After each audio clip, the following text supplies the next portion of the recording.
Salut! Aujourd'hui, il y a beaucoup de femmes qui ont peur de n'être plus aimées. Est-ce que c'est votre cas? Qu'est-ce qu'il y a derrière cette peur? Est-ce que le manque de la libido augmente cette peur? Et pourquoi l'envie d'être désirée a baissé? Vous connaissez quelqu'un avec ces problèmes? Partagez-lui alors. Bienvenue à ce podcast. Je vais parler de la peur de n'être plus aimée. Cette peur est la plus responsable de définir relations amoureuses. Si vous aimez ce thème, veuillez bien appuyer sur le pouce bleu. Partagez ce podcast à ceux qui ont besoin d'écouter et comprendre ces émotions. Je m'appelle Tania et je suis réflexothérapeute émotionnelle et de maladies cognitives. Vous pouvez me suivre sur ma page Facebook, Instagram, encore Spotify, où vous pouvez aussi écouter mes podcasts, et aussi sur TikTok où je fais des petites vidéos, story times, et je réponds à toutes vos questions en vidéo. Mon site internet et mon adresse mail pour les plus timides d'entre vous. Vous retrouverez les liens ci-dessous et vous aurez un podcast tous les vendredis. Je vous invite aussi à écouter les autres podcasts.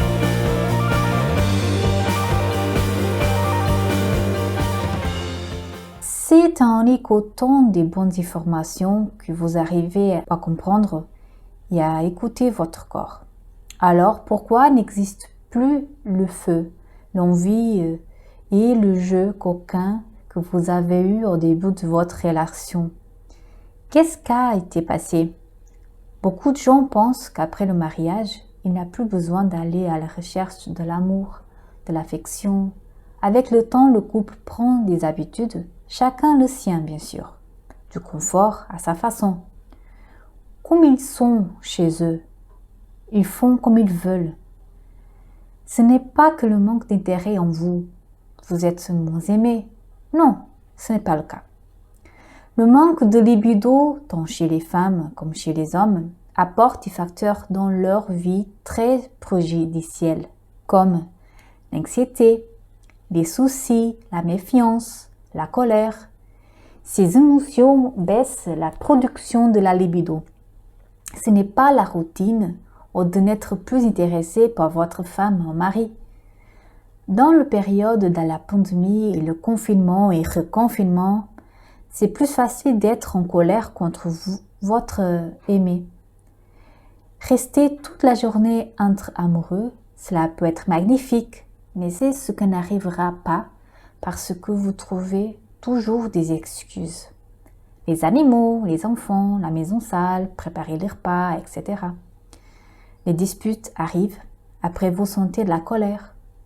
Vous commencez à se méfier et l'anxiété s'installe en vous. Dès que vous sentez les mêmes sensations de l'épisode que vous a été reporté par des disputes, vous commencez à souffrir d'anxiété. Aussi par rapport au travail, l'anxiété des doutes si vous l'aurez toujours ou pas, la colère contre l'État et ses mesures appliquées. Quel mélange, n'est-ce pas? Tout est créé par vous dans cette ambiance. En confinement est bloqué par la routine quotidienne. Il faut faire d'autres activités en adaptant le respect et le temps en commun. Tout c'est une adaptation. Comment résoudre tout cela? Il faut couper le mal par les racines. Si à commencer par le manque de confiance, il faut avoir une discussion plus calme. Si vous avez un problème lié à la colère, il faut résoudre ces problèmes. Un conseil, ne dormez jamais quand vous êtes en colère. La peur de que les choses peuvent devenir pires, créer des soucis, anxiété, alors vous devez de comprendre que si vous avez bien passé une semaine pleine d'harmonie, vous y arriverez, le faire encore plus une semaine et encore autre. Je suis certaine que vous êtes en train de vous demander que vous n'arrivez pas à le faire tout seul. Vous sentez l'envie, la libido en haute, mais quand il arrive le moment, vous vous sentez bloqué. Dans les temps courts, nous sommes obligés à l'adaptation. Par exemple, faire de télétravail et ces changements sans prévision produisent un choc émotionnel. Les disputes arrivent comme la haine. Les doutes par rapport au travail et les soucis financiers vous font des nuits blanches. Les soucis basiques se transforment en doutes et vous commencez à se méfier.